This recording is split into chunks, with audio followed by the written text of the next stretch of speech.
আসসালামু আলাইকুম প্রিয় বন্ধুরা। এই মুহূর্তে দেখতে পাচ্ছি মধুমতি নদীতে জাল দিয়ে ঘেরা হচ্ছে মূলত আড় মাছ ধরার জন্য।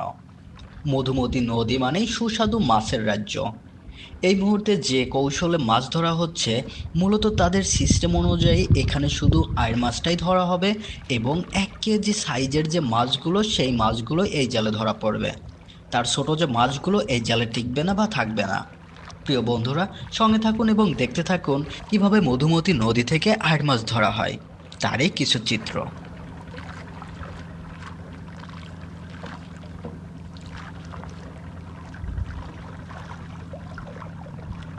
আড় মাছ ধরার জন্য মূলত যে জালটা ব্যবহৃত হয়েছে, এই জালটা কারেন্টের জাল বলে পরিচিত। এর নিচে যে পাথরটা দেয়া হয়, সেটা এখন আর মাটির পাথর দেয়া হয় না, এটা এখন সীসে ব্যবহার করা হয়েছে। প্রিয় বন্ধুরা, এখানে প্রায় 300 ফিটের মতো জাল আছে, যেটা 2 খণ্ডে বিভক্ত। এবং সেই জালগুলো পাতা হচ্ছে, অলরেডি একটা জাল পাতা শেষ, আর একটা यार একটু জালের গিলা হয়ে গেল কিছুটা তাই না? পাতা হয়েছে। তারপর আমরা দেখতে থাকি কিভাবে আড় মাছ ধরা হয়, তাদের কৌশলগুলো।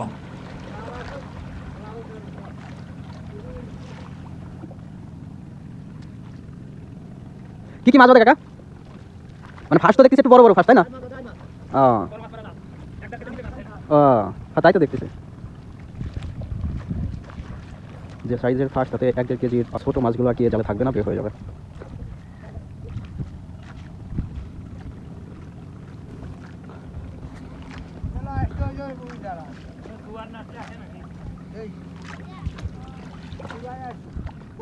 কারা? না ওটা ভাই থানা, ওই যে এখন ফুল কাটে।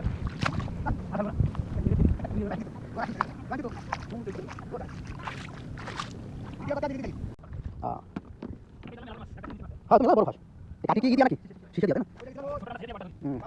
বাবুখালি সকাল করে এই যে সোটা রাতে বেলা সময় লাগে 2-3 ঘন্টা লাগে না? পাইছেন পাইছেন বাবুখালি জায়গা মেলা বাকিছে নদী। হ্যাঁ শুক্রবারে 50 মাছ।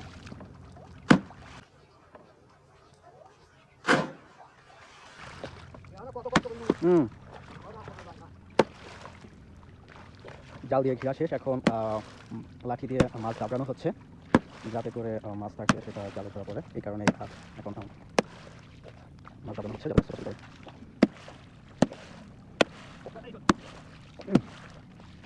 মধুমতি নদীতে বড় ফাঁসের জাল ঘিরে এখন মাছ মারা হচ্ছে, সাধারণত আই মাছ মারার জন্য এই অভিনব পদ্ধতি।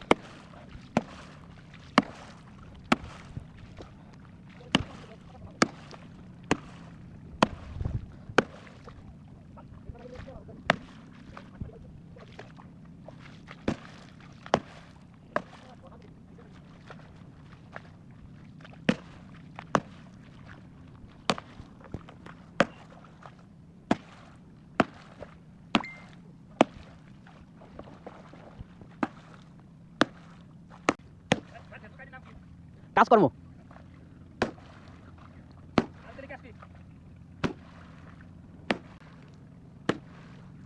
এই মুহূর্তে আমরা নৌকা দিয়ে যেটা দেখতে পাচ্ছি, এটা হচ্ছে একটু মোটামুটি সাইজের আই মাছ ধরার অভিনব কৌশল।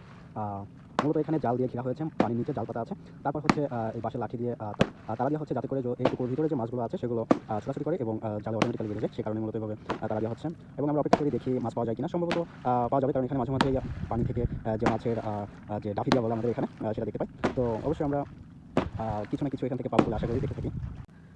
এখানে জালটার শেষ সীমা এখানে রাখা আছে, সেটা ধরে এখন জালটা তোলা হবে।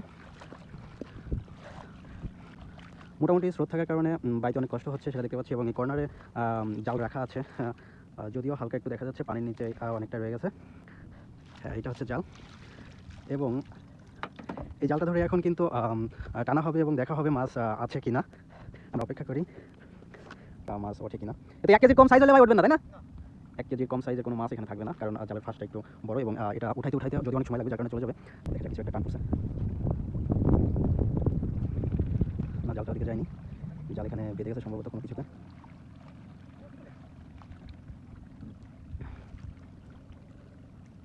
সুসংবাদ আমরা দেখতে পাইনি, শুনতে পাইনি।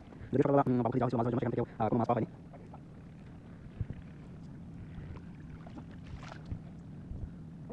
বাতাস না, বাতাসের জন্য ঠেলতে হয়েছে।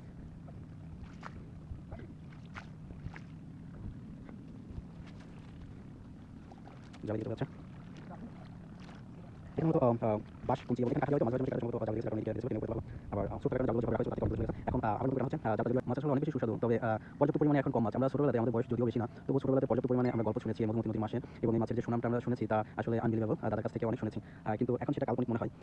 সেই কাল্পনিক গল্পগুলো আসলে মাঝে মাঝে অনুধাবন করার জন্য নদী পাড়ে আসা হয়, নিজেরাও জাল নিয়ে আসি, কিন্তু সেভাবে আর কখনো দেখিও নাই, চোখেও পড়ে না বা নিজেরাও পাইনি। কিন্তু তখনকার সময় গল্পগুলো আসলে মনের ভিতর নাড়া দেয়, এত পরিমাণ মাছ ছিল নাকি আমাদের মধুমতি নদীতে। তো জাল একদম তোলা শেষ। আমরা আসলে খুশি হতে পারলাম না, খুশি করতেও পারলাম না। ভাই জাল তো তোলা শেষ, তাই না?